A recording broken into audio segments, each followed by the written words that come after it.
Coup d'états are one of the events that frequently appear in the pages of history and leave a deep mark on human history. Coups represent sudden and often violent changes in the political arena. These events in history have had a significant impact on determining the fate of societies. In this video, we will take a look at top 10 most impactful coup d'états in history. Number 10. Sudanese Coup. The 2019 Sudanese coup took place in Sudan on April 11, 2019. In this event, the president of Sudan, Omar al-Bashir, was deposed by the Sudanese armed forces following popular demands. During this period, the army overthrew the government and the National Assembly, led by Ahmed Awad ibn Auf, and declared a 3-month state of emergency in the country. These events followed ongoing protests in Sudan, where a series of demonstrations erupted on December 19, 2018, with the cost of living rising dramatically and the country's economy deteriorating. In January 2019, protests shifted from economic issues to calls for the resignation of Sudan's longtime president Omar al-Bashir. By February 2019, Bashir had declared the first national emergency in 2 decades amid growing unrest. Lieutenant General Ahmed Awad ibn Auf, Minister of Defense and Vice President of Sudan, declared himself de facto head of state, announced the suspension of the country's constitution, and imposed a curfew from 10 p.m. to 4 a.m. This was followed by a 2-year transition period. Number 9. 2009 Honduran Coup.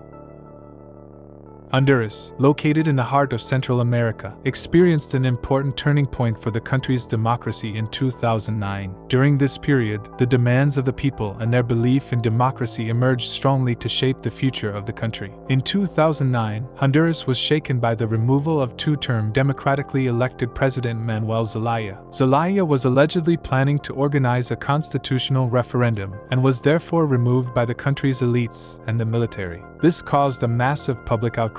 Honduras' political crisis has drawn worldwide attention and criticism from the international community. World leaders demanded Zelaya's reinstatement and emphasized the importance of the country's political stability. Zelaya's cross-border trip to El Salvador and subsequent attempt to return to Honduras intensified the intensity of this crisis. The Honduran people took to the streets to fight for democracy. Demonstrations, roadblocks, and media campaigns symbolized the desire to restore democracy. Under pressure from the international community, elections were held in Honduras to install an elected government and elect a new president. Porfirio Lobo Sosa triumphed in these elections and a new era was ushered in. Number 8. 1973 Chilean Coup. The Chilean Revolution began with the election of Salvador Allende in 1970. Allende, a left-wing leader, became president of the country and aimed to reorganize the country's economy and introduce social justice. However, these radical changes caused great discontent among right-wing forces and big business, supported by the United States. This discontent resulted in a military coup in September 1973. On September 11, 1973, military forces led by General Pinochet overthrew the government and deposed Salvador Allende. This bloody coup killed thousands of people and plunged the country into a dictatorship. Under Pinochet, human rights violations and political repression continued to increase in Chile. The country was plunged into an atmosphere of fear and silence. In 1990, Chile finally left behind the military dictatorship and returned to democracy. Number 7. 1980 Turkish Coup.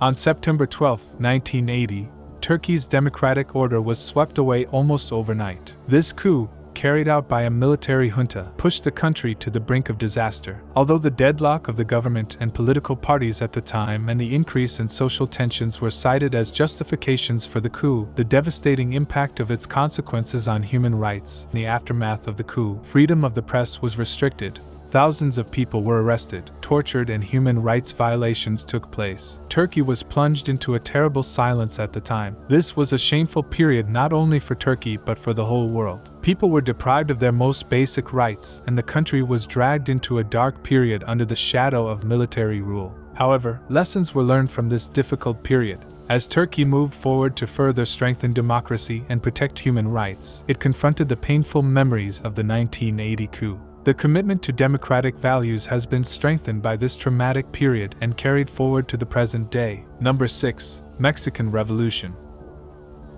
Mexico was going through a difficult period in the late 19th century under the authoritarian rule of Porfirio Diaz. Diaz's government symbolized a period of poverty and oppression for the majority, while protecting the interests of the rich. This injustice, and his disregard for the demands of the people, laid the groundwork for the revolution. The revolution began in 1910 under the leadership of Emiliano Zapata, Pancho Villa, Francisco Madero, and many other brave leaders. These leaders formed a powerful opposition movement representing Mexico's peasant class, workers, and indigenous people. The main goals of the revolution were land reforms, improvement of working conditions, and political participation of the people. The Mexican Revolution was a process full of pain, conflict, and sacrifice, but it was an example of people's determination to fight for freedom and justice.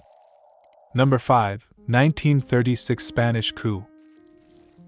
The Spanish coup of 1936 was a nationalist and military uprising designed to overthrow the Spanish Second Republic, but triggered the Spanish Civil War. The coup was organized on July 18, 1936, but began the previous day in Spanish Morocco, leading to a split in Spanish military and territorial control. The coup was intended to be swift, but the government retained control of most of the country.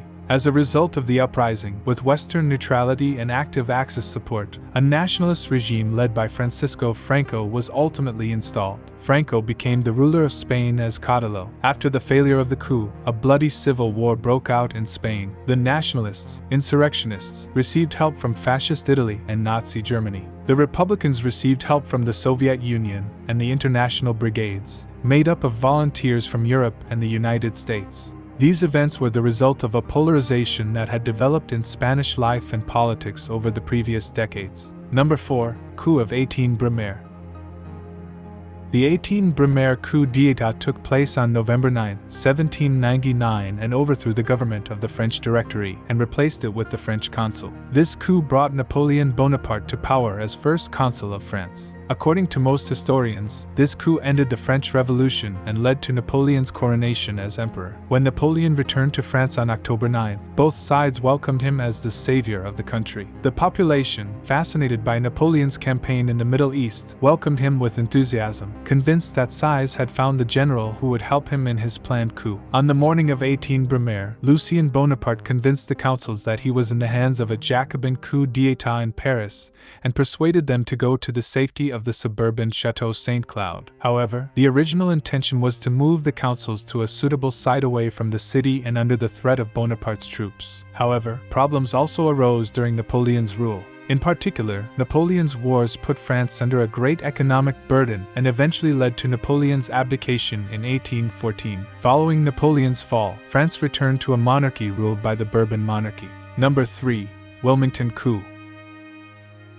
The Wilmington Coup of 1898 was a coup d'état and massacre carried out by white supremacists in Wilmington, North Carolina, USA on November 9, 1898. This event occurred when a group of white Southern Democrats led 2,000 white men in a conspiracy to overthrow the legitimately elected local fusionist interracial government in Wilmington. They drove black and white opposition political leaders from the city, destroyed property and businesses of black citizens established since the American Civil War, and killed an estimated 60 to more than 300 people. The Wilmington coup is considered a turning point in post-Reconstruction North Carolina politics. It was part of a period of more severe racial segregation and the effective disenfranchisement of African Americans in the South, which had been ongoing since the adoption of a new constitution in 1890. This event was initially described by the white press as a race riot caused by black people. However, from the late 20th century onwards and as more studies were conducted, the event was characterized as a violent overthrow of a legitimately elected government by white supremacists. Number 2.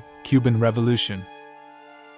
The Cuban Revolution has gone down in history as one of the most striking historical events of the 20th century. This revolution became a symbol of the quest for freedom and equality of the people and inspired the whole world from Latin America. The desire to defend people's rights and achieve social justice was the main motivation for this struggle. By the late 1950s, Cuba had become a hell of repression and corruption under the brutal rule of dictator Fulgencio Batista. Poverty, injustice, and American intervention drove the people to seek freedom. It was in this environment that a group of idealistic young people launched a revolutionary movement led by Fidel Castro. Castro and his friends returned to Cuba in 1956 and took refuge in the Sierra Maestra Mountains, where they organized a guerrilla war against the Batista regime. This war became a source of hope for poor Cubans and many others hungry for freedom.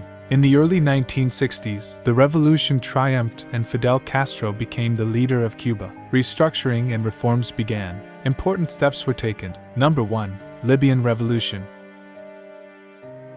The 1969 Libyan coup, also known as the Al-Fateh Revolution or the September 1st Revolution, was carried out by the Free Officers Movement, a group of military officers led by Colonel Muammar Gaddafi. This coup overthrew the Senussi monarchy of King Idris I and led to the establishment of the Libyan Arab Republic. This coup took place as King Idris's government became increasingly unpopular towards the end of the 1960s, and the rise of Arab nationalist sentiments further weakened his regime. On September 1st, 1969, while Idris was in Turkey, a group of Libyan army officers led by Gaddafi launched a coup from Benghazi and quickly took control of the country. The coup took place in a non-bloody manner and received enthusiastic support from the population. Following the coup, the Revolutionary Commanders Council, RCC, renamed the Libyan Arab Republic, declared Libya a free and sovereign republic. Gaddafi, as head of the RCC, became de facto head of state.